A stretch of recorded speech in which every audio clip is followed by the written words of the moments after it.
Howdy there, folks. How are y'all doing? My name is Rees, and welcome back to another episode of our StoneBlock Let's Play adventure, where today we're starting things off with a brief tour of the new, simplified base. Everything's been cleaned up a bit. The aesthetic is a little bit nicer. Stuff is tucked out of the way. It's not quite as messy as it used to be. Lots of open space. I really like my open space. Of course, standing right about here is where we originally spawned into the world all that very long time ago. We've got our cobblestone generator tucked down there, and it's filling this small storage crate with cobblestone, which is being moved over to our crucible, which is being moved over to our lava tanks, of which we have substantially more. So this is a 3x3x1 now, and is it? Hold on. Wait a minute. Nope. It's 3 across, 4 tall. Yeah, so it's quite full of lava now. There's quite a bit in there. I put our barrels back down here underneath the new infinite water source. We have our hopping bonsais over here, and I used stairs so that these are still accessible without having to just barely glimpse through that gap there if there was just full blocks in the way. So that's good. So we're generating fresh goods still, getting lots and lots of useful things, particularly apples, which I just finished cooking up a whole stack of, so we're good to go there. I processed a lot of materials, so we have copper, iron, and tin now, quite a bit of it, and some gold too. You'll notice down here I was searching magmat. I was looking at the magmatic generator and the magmatic dynamo because I was trying to decide which route we were going to take when it comes to power generation, because using this quartz grindstone is quite the pain. Sitting here and just holding down the right click is become very annoying, and I've decided to build a machine that'll do it for us. I went through our options, and we have a few different ones in terms of crushing, but the one I decided to use, and this might be controversial, but I haven't used this mod in a while. It is called Thermal Expansion, and it used to be the bee's knees back in the day. I haven't used it probably since, I'm trying to think here, Sky Factory 2, maybe? The original Sky Factory 2, not even 2.5? Maybe. I might be off on that one, but I'm pretty sure that's the last time I used it heavily, and even then, I think I was going down the Ender IO route for the most part. So I decided to just hop in here and build ourselves a pulverizer, because it's a pretty basic recipe, and it can be powered with anything that generates RF, including if we wanted to just build a survivalist generator, we could do that. And the recipe's not all that complicated. A piston, some flint, copper gears are just a stone gear and copper, and a stone gear is just stone in a circle. And that is pretty easy to construct. Don't let the redstone reception coil fool you. It's redstone and gold, and whatever you do, don't be fooled by the machine frame, which is just iron and glass and a tin gear, which is, I assume, just tin around a stone gear. We can make all of those things. Oh, I should probably also address that I did turn all of our furnaces into gold furnaces, and I made several small storage crates. That's how we're doing all of our storage now, at least for the time being. So let's start off with some stone. I think it's most likely going to be regular stone. Yeah, that's how we make our stone gears. We'll balance the grid, and we'll make 16 of the darn things. I don't know how many we'll need, but we'll make a lot of them. We need to turn those into copper gears, so we'll go over here to the smelted items chest, as I like to call it. They haven't been labeled, and I do sometimes get them confused. Surround him with copper, get a couple of copper gears, and then next up for the machine frame, we'll need that tin gear. So once again, we'll dip into the chest of processed items? Is that what I said it was called? See, I've already forgotten. While we're in here, let's just grab a bunch of iron, gold, redstone, and we'll need glass, but I don't think I've got any of that cooked up at the moment. Oh no, I do. Okay. Thank goodness gracious. I tried to be as prepared as possible for this episode going in, so there wouldn't be a whole bunch of time spent dadgummit. So there wouldn't be a whole bunch of time spent with me just kind of fumbling around trying to find basic things. Kind of wanted to just have it all ready to go from the beginning. So that reception coil is like so. And then flint is our final missing ingredient. I think that's in the processed items chest, even though it's not a processed item. Don't think too much about it. Boom. We got ourselves a pulverizer, which I think we can go ahead and just put right here in place of the quartz grindstone, because we'll never use it again. So let's grab our diamond pickaxe. Pop. There goes the weasel. Pulverizer will pop up there, and then we need to power it. And like I said, anything that uses RF. I was looking up the magmatic dynamo, but I can't remember which generates more power, the magmatic dynamo or the magmatic generator. And in order to make the magmatic generator, we'll have to make a furnace generator, and then we can just use the furnace generator to power it for now until I'm ready to run lava from there over to here, and then we can just upgrade the furnace generator. So what I'm getting at is we're going to build a furnace generator. For that, we'll need a machine block, which is redstone, iron, and a chest. That'll give us 4 of them, so we can build other contraptions requiring machine blocks in the future. We'll need a furnace as well, and I don't think we have any of those lying around anymore. I turned them all gold, and I have no regrets at all. I think that was an excellent move. There are some powered furnaces that we could construct, but really, I don't think there's a big advantage to that. By the way, there's our furnace generator. Because these are pretty quick, and you can just throw a whole bunch of stuff in there. We have 3 of them. We might as well keep using these for a while. But now, it should be as simple as putting some fuel in there. We'll go ahead and stick in a tiny coal. That tiny coal will burn and generate some RF. Let's stick a whole bunch of them on there. It should automatically start to fill up the pulverizer, and then the pulverizer, we can just take things like nickel ore, throw them in there, and it should automatically pulverize it. And what we can do with this is, we can have it output to, let's say, it says red right now, so red over here. So is it automatically going to dump it into here? I think it might. Let's see what happens. I'm excited to find out, because if this works... It doesn't. Maybe it only works with other machines of its own ilk. I was sort of hoping we could use it to dump items into here and start smelting them as soon as they were done. That would be a great time saver. Perhaps it'll work with a chest, though. Let's try to set it up on this side. We'll set this side up to red, and we'll just break a hole there. I don't think I have... I do have some chests. I got a couple in my inventory. Wow, I expected that to break the item rack off, but it didn't. So we'll put the chest down, and we'll see what happens. So far, nothing. Oh. Nope, there it goes. Dumped it all in there. So for some reason, it doesn't like the gold furnace, but it does like this chest, and it'll automatically dump its contents into the chest. Well, that's inconvenient, but it does beat doing it myself, and I guess it's not a huge deal that it's dumping into a chest. I would rather it go into the... What if I put the furnace on that side? Maybe it's just like side bias, you know what I mean? Maybe it will dump it into the furnace if it's on its preferred output. No, that doesn't make sense. I'm making things up at this point. I'm just sort of hoping against hope that this will work. But there we go. Come on. We got some pulverized silver. You want to put that in here? You don't, do you? You don't. You have no interest in doing that. All right, then. You put it in the chest, though, won't you? Now that I put the... Yeah, look at you. You put it in the chest, you darn pulverizing monster. Now, one of the cool things about this mod is that we can upgrade the pulverizer, at which point we can add augmentation to it, which will make it perform differently. For instance, we could add an extract field limiter, advanced throttle, prevents RF loss due to flux coil saturation. No idea what that means, but it's a thing we could add. Probably more useful is a processing speed upgrade that increases maximum power usage. Additional energy is required per operation.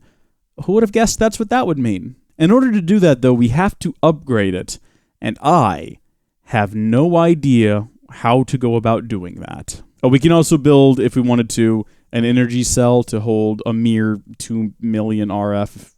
You know, if that's something we're interested in, it is probably very interested in it. Probably going to do that. We got to make some electrum, though, and that's not as easy as you would think. You got to have silver and gold. Where on earth are we going to get those 2 things? You know what I'm talking about? Goodness gracious. And how are we going to go about, even if we do find them, getting them into... Oh, right, we can just throw them in here. So really what we should do is this. Let's break this thing down, and we're going to move it down here instead, and set it between, well, not between, but next to the furnace generator, underneath this chest and beside this chest. So this chest is going to be the new output chest, and we'll have to break out this cobblestone in order to properly use it. We'll go ahead and put some things inside of there that have already been processed, and then we're going to configure the one on top, which I think is right here, yes, to be the input. So if I put, let's say, silver ore up there, it should automatically import it.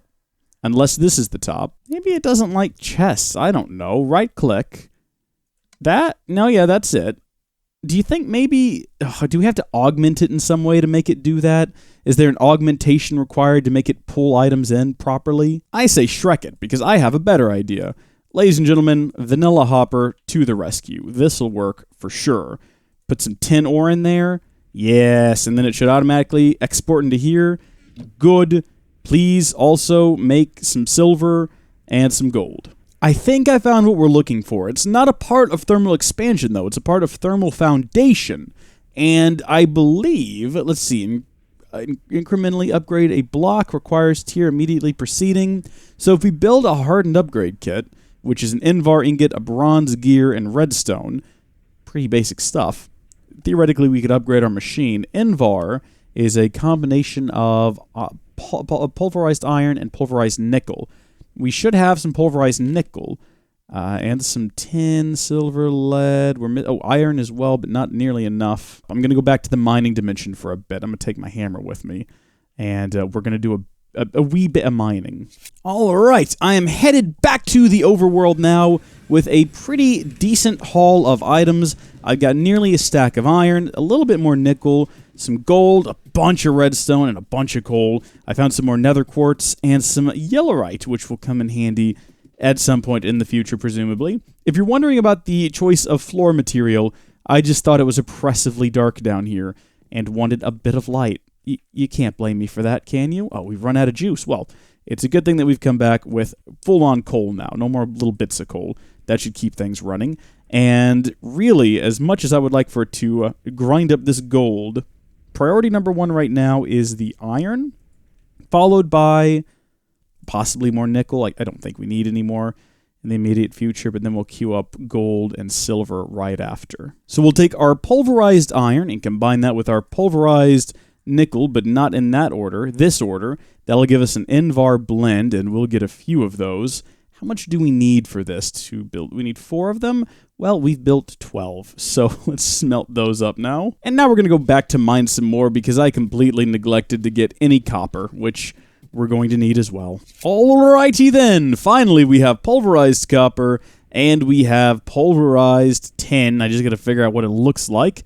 And the recipe is, I think, 3 copper to a single tin, and that doesn't appear to be correct. What? Oh, well, because that's iron.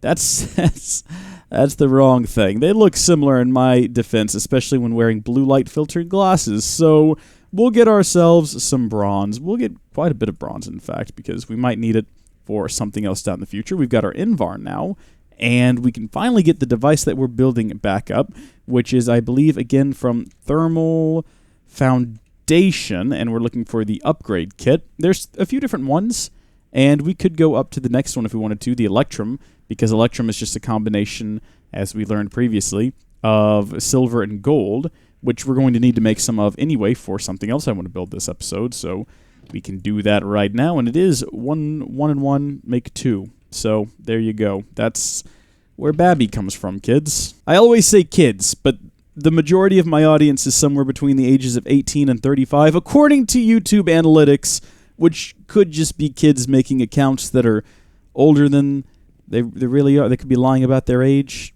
so they can watch questionable content on YouTube. No, I don't think that's the case, though. I've been on my own Discord server. Most of the people there seem to be on the slightly older side, at least. So that's the bronze gear taken care of. We combine that with a bit of redstone and the Invar blend. I like how I just went off on that tangent. I don't know how old any of you are in the end. All right, here we go. I think we just right-click that on there. The block has been upgraded, so it can hold a lot more RF.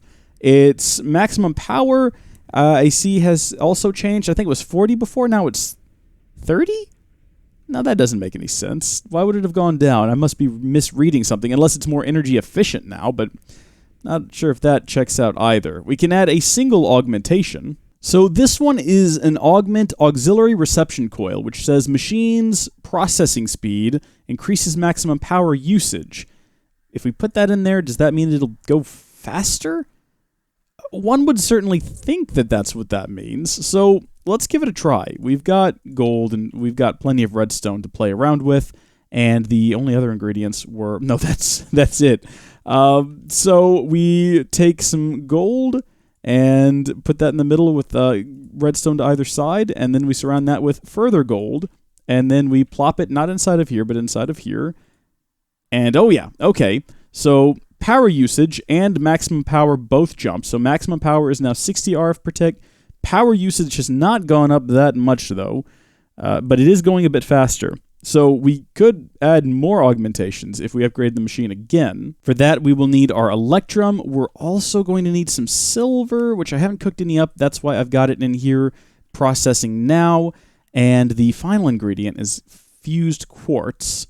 Oh gosh, how do you make fused quartz? So either a block of quartz or 4 nether quartz, and that seems to be the only option. Nether quartz we have found in the mining dimension. How much of it have we found, though?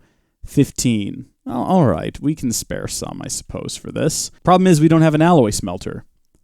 And is that the... wait, that's the only way to... No, surely not, surely not. Let's get that back in there. Let's look at that again. Maybe it was one of those situations where if we'd given it a couple of seconds, it would have showed an alternative. It's going through different colors of fused quartz. Can we use regular glass? That's what I'm waiting. I'm waiting for it to pop up and just say, oh, or regular glass. Or hardened glass, however you go about making that. Pulverized obsidian, pulverized lead, and pyrotheum dust. Well, it's nice to see pyrotheum back in the pack, but I don't have blaze powder, sulfur, or redstone. I tell you what, it doesn't hurt much to make a silver gear, and it doesn't hurt much to go ahead and plop all of these ingredients in there with a bit of glass and just see what happens. So for the sake of experimentation, let's see what happens. Let's give it a go. Nope! Gotta have either fused quartz or hardened glass. Maybe we'll have to touch on this one later then. Next up, let's make a basic energy cell. This is a very straightforward recipe, and we should be able to build one of these without too much hassle. We're going to need lead, which fortunately I did process some of, but I don't think... have I? Where's the lead? Yes, I do. Pulverized lead. We'll get that cooking up in there. Maybe add a bit more coal to the process. The redstone conductance coil requires electrum, which is a blend of gold and silver, which we've already made. We even made a gear with it earlier. It led to Disappointment City. All right, so we make a lead gear, and then we combine that with...